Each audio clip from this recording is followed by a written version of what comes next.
स्वागत है। आज हम एक काफी दिलचस्प विषय पर थोड़ी गहराई से बात कर रहे हैं।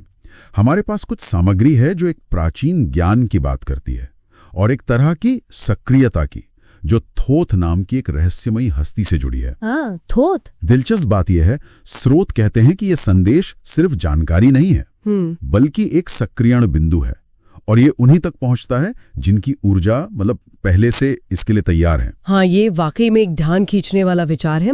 ये कि कोई संदेश मिलना महज इत्तेफाक नहीं है, बल्कि एक अंदरूनी तैयारी का संकेत है।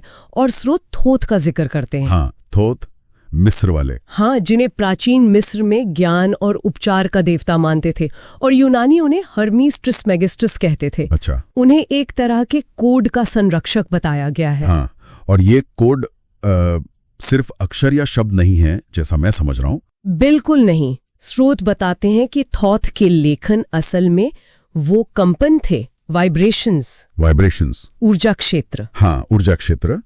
और ये किसी खास समय पर किसी खास व्यक्ति के लिए ही सक्रिय होते हैं। ये सुनने में काफी अलग लगता है, हमारी रोजमर्रा की समझ से हटकर है तो, लेकिन इन स्रोतों का दावा यही है। तो ये सक्रियण होता कैसे है? सामग्री कहती है कि ये शारीरिक रूप से महसूस होता है। हाँ बिल्कुल, ये सिर्फ दिमागी समझ नहीं है।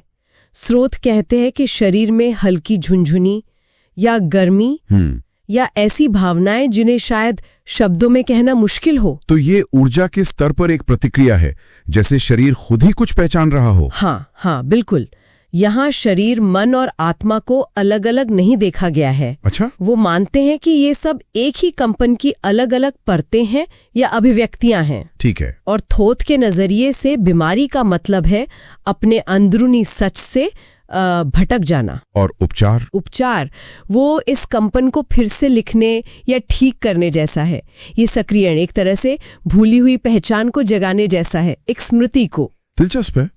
सामग्री में कुछ प्रतीकों का भी जिक्र है, जैसे वो आइबिस पक्षी। हाँ, आइबिस। उसे सिर्फ एक परिंदा नहीं माना गया। तो फिर क्या? बल्कि वो मन का प्रतीक है जो अनदेखे में, गहरे में उतरता है। अच्छा। और वो एमरल्ड टैबलेट, उसका जिक्र भी है। हाँ, एमरल्ड टैबलेट। उसे कोई साधारण दस्तावेज नहीं कहा गया, तो बल्कि एक कंपनात्मक पहेली, वाइब्रेशनल रिडल। हाँ, स्रोत कहते हैं कि इसमें ऊर्जा शब्दों के रूप में छुपी हुई है, कोडेड है। अच्छा। इसकी एक खास पंक्ति पर जोर दिया गया है। वो कहती है कि आत्मा पदार्थ से अलग नहीं है। नहीं, बल्कि उसी के भीतर धड़कती है, कंपन करती है। और जब इस बात को सिर्फ बुद्धि से नहीं बल्कि महसूस किया जाता है, शरीर से। हाँ बिल्कुल, जब इसे शरीर से महसूस किया जाता है, तब अंदरूनी बदलाव, एक तरह का पुनर्गठन शुरू होता है। क्या ये कंपन के नियम या लॉ ऑफ वाइब्रेशन से जुड़ता है? हाँ, काफी हद तक। कि सब कुछ कंपन कर रहा है और हमारी बाहरी दुनिया हमारे अंदरूनी कंपन का ही आईना है, प्रतिबिंब। संक्षेप में कहें तो हाँ, यही इन स्रोतों का मुख्य बिंदु लगता है। हमारा ऊर्जा क्षेत्र, हमारा ऑरा जैसा कुछ। हाँ, कह सकते हैं। जैसे हमारे चारों ओर एक अदृश्य असर का दायरा हो। ये लगातार ब्रह्मांड से बात कर रहा है। कैसे? हमारे विचार, हमारी भावनाएं, हमारे शब्द, ये सब इस क्षेत्र को बदलते हैं लगातार। तो इसका मतलब जैसे ही हमारी अंदरूनी आवृत्ति या कहें कि हमारे कंपन का तरीका बदलता है, हाँ, तो बाहरी हालात, रिश्ते, मौके वो भी बदलने लगते हैं। क्या ये सच है? स्रोत तो यही कहते हैं। और ये बदलाव कोई संयोग नहीं है, बल्कि प्रतिक्रिया है कि देखने वाला वास्तविकता को प्रभावित करता है। हाँ, ऑब्जर्वर इफेक्ट।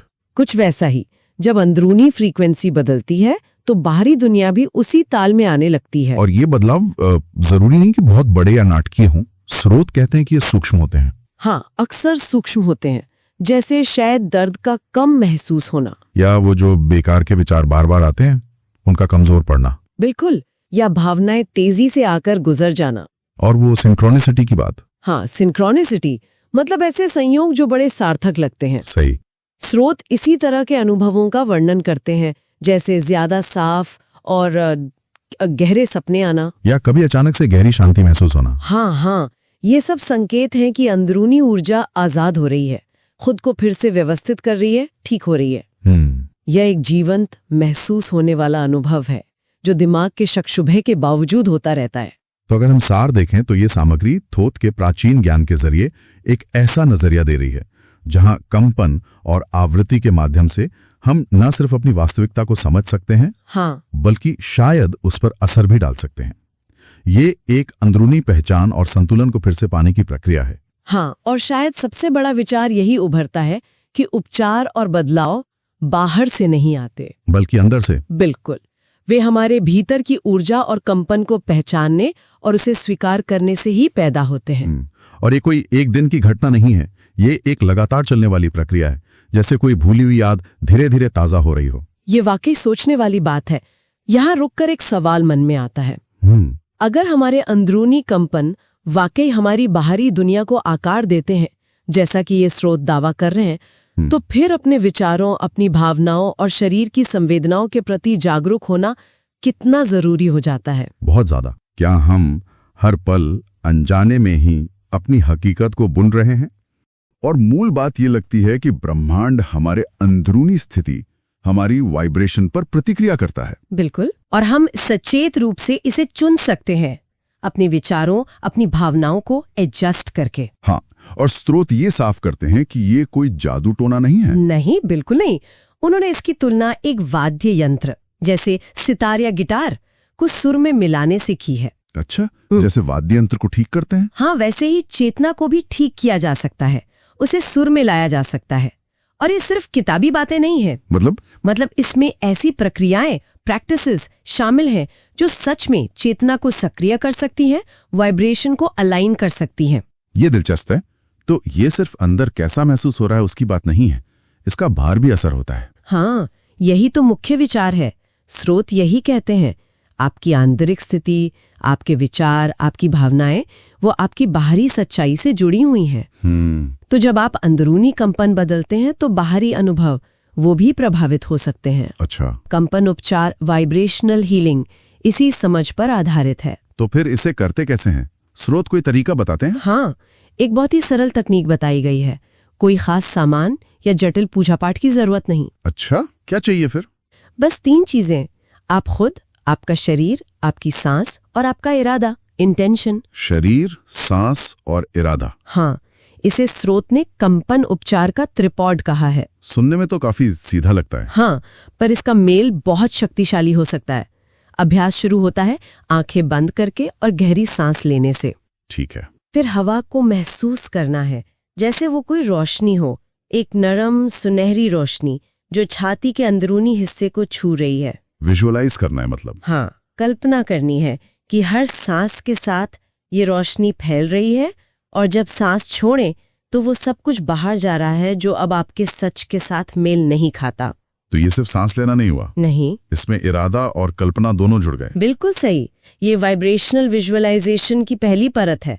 यहाँ कल्पना एक पुल है, सांस एक माध्यम, और शरीर एक ग्रहण करने वाला क्षेत्र। स्रोत कहते हैं कि जब ये तीनों, इरादा, कल्पना और सांस, एक साथ आते हैं तो एक तरह की रीप्रोग्रामिंग शुरू होती है। रीप्रोग्रामिंग मतलब आप ब्रह्मांड को एक नया संकेत, एक नई फ्रीक्वेंसी भेज रहे होते हैं? अच्छा, फिर स्रोत इस रोशनी को पेट के केंद्र, सोलर प्लेक्सस तक ले जाने को कहते हैं। हाँ, वहां इसे धीरे धीरे घूमता हुआ और गर्म होता हुआ महसूस करना है। इसका क्या मतलब है? सोलर प्लेक्सस ही क्या? माना जाता है कि इस जगह पर हमारी गहरी भावनात्मक यादें, इमोशनल मेमोरीज जमा होती हैं। तो स्रोत के अनुसार जब आप इस जगह को सचेत रोशनी से, इरादे से गर्म करते हैं तो जीवन ऊर्जा के प्रवाह में जो रुकावटें हैं वो पिघलने लगती हैं। अच्छा, जैसे कोई जमी हुई चीज पिघल रही हो। हाँ, बिल्कुल। भावनाओं को आजाद करने जैसा। और एक और पॉइंट का जिक्र था, भौहों के बीच। जी हाँ, तीसरा बिंदु, आईब्रो सेंटर। यहाँ प्रकाश को केंद्रित करने से कहते हैं कि आंतरिक दृष्टि, इंट्यूशन, वो साफ होती है। इंट्यूशन? हाँ, स्रोत तो ये भी दावा करते हैं कि कुछ मिनट का ये अभ्यास भी आपकी फ्रीक्वेंसी बदल सकता है। सच में? हाँ, सिर्फ कुछ मिनट? हाँ, और इसके नतीजे छोटे लेकिन लगातार दिख सकते हैं। जैसे आप भावनाओं को बेहतर तरीके से संभाल पाते हैं या आपकी उपस्थिति, आपकी प्रेजेंस ज्यादा चुंबकीय, मैग्नेटिक लगने लगती है। लेकिन यहाँ एक थोड़ी चौंकाने वाली बात भी है। स्रोत कहते हैं कि असली उपचार की शुरुआत अक्सर उथल-पुथल वाली हो सकती है। हाँ, ये बात समझना बहुत जरूरी है। मतलब आराम मिलने के बजाय घर बार, ये कैसे? ये थोड़ा अजीब लग सकता है, पर स्रोत इसकी तुलना एक पुराने बहुत समय से बंधे हुए बांध के टूटने से करते हैं। बांध के टूटने से? हाँ, सोचिए जब बांध टूटता है तो पानी कितनी तेजी से, कितने जोर से बहता है। वो रास्ते की हर रुकावट को हटाता हुआ निकलता है। इसी तरह जब भावनात्मक रुकावटें हटती हैं तो जो भावनाएं दबी हुई थी वो अचानक बाहर आ सकती हैं। जैसे आंसू, कमकपी, बहुत ज्यादा थकान या फिर सब कुछ बदलने की एक अजीब सी बेचैनी या इच्छा। ओहो। स्रोत कहते हैं कि इस प्रक्रिया पर भरोसा रखना बहुत जरूरी है। ये सफाई का हिस्सा है। तो मतलब जब ये मुश्किल भावनाएं ऊपर आए तो उनसे लड़ना नहीं है? नहीं, बिल्कुल नहीं। उन्हें महसूस करना है, उन्हें आने देना है बिना जज किए। स्रोत कहते हैं कि अगर आप इन उभरती भावनाओं को महसूस करने की अनुमति देते हैं, उनका विरोध नहीं करते, तो दर्द धीरे धीरे अपने आप घुलने लगता है। दर्द घुलने लगता है? हाँ, ये एक तरह का भावनात्मक रसायन परिवर्तन है। जैसे वो पुरानी कहावत है ना, शीशे को सोने में बदलना। Vibrational gold? हाँ, वाइब्रेशनल गोल्ड। व्यक्ति ज्यादा प्रामाणिक, अपने असली स्वरूप के करीब महसूस करने लगता है। और इसका असर बाहर की दुनिया पर कैसे दिखता है? जैसे जैसे ये अंदरूनी सफाई होती है, बाहरी प्रतिक्रियाएं भी बदलने लगती हैं। अच्छा, किस तरह? मान लीजिए कोई लोग या कोई हालात पहले आपको बहुत परेशान करते थे। हाँ। तो धीरे धीरे उनका असर आप पर कम होने लगता है। ऐसा नहीं कि आप ठंडे या उदासीन हो जाते हैं। तो फिर? आप ज्यादा केंद्रित, ज्यादा स्थिर महसूस करते हैं, सेंटर्ड, बैलेंस्ड। स्रोत बताते हैं कि धीरे धीरे शरीर खुद को रेगुलेट करना, संतुलित करना सीख लेता है। एक तरह की कंपन बुद्धि, वाइब्रेशनल इंटेलिजेंस काम करने लगती है। Vibrational intelligence? हाँ, और भीतर का जो मरहम लगाने वाला है, जो हीलर है, वो जागृत हो जाता है। तो मतलब सारी कहानी ये है कि बाहर कुछ खोजने के बजाय हाँ, व्यक्ति खुद ही एक जीवित मंदिर या जीवित औषधि बन जाता है। सही कहा। और फिर वो अपने आसपास के माहौल को अपने बदली हुई ऊर्जा से प्रभावित करने लगता है। ये सिर्फ तकनीक की बात नहीं रह जाती फिर? नहीं, ये पहचान का, आइडेंटिटी का सवाल बन जाता है, एक गहरा बदलाव। और स्रोत कहते हैं कि ये एक्टिवेशन स्थायी हो सकता है। हाँ, वो इस पर जोर देते हैं और कहते हैं कि जागरूकता, अवेयरनेस ही इसकी कुंजी है। लगातार अपनी आंतरिक स्थिति के प्रति सजग रहना। तो आज की इस पूरी चर्चा का सार यही निकलता है कि स्रोतों के अनुसार हम सब में अपनी सांस, अपनी कल्पना और अपने इरादे के जरिए अपनी ऊर्जा, अपनी वाइब्रेशन को सचेत रूप से बदलने की शक्ति है। बिल्कुल। हो सकता है ये प्रक्रिया शुरू में थोड़ी चुनौतीपूर्ण लगे, वो उथल पुथल वाली बात। हाँ, वो हो सकता है। लेकिन अंततः ये हमें ज्यादा स्पष्टता, आत्मनियंत्रण और हमारे अंदर के हीलर को जगाने की ओर ले जाती है। जी। और ये एक दिलचस्प सवाल भी छोड़ जाता है आगे सोचने के लिए। क्या? अगर कोई व्यक्ति बस एक दिन के लिए बिना किसी जजमेंट के सिर्फ अपनी अंदरूनी फ्रीक्वेंसी को देखे, उसका निरीक्षण करे, मतलब अपने विचारों, अपनी भावनाओं के कंपन पर ध्यान दे। हाँ, तो उसे अपनी स्थिति में या अपने आसपास के माहौल में क्या छोटे छोटे सूक्ष्म बदलाव नजर आ सकते हैं, ये खुद को और गहराई से जानने का एक प्रयोग हो सकता है। ये वाकई सोचने वाली बात है।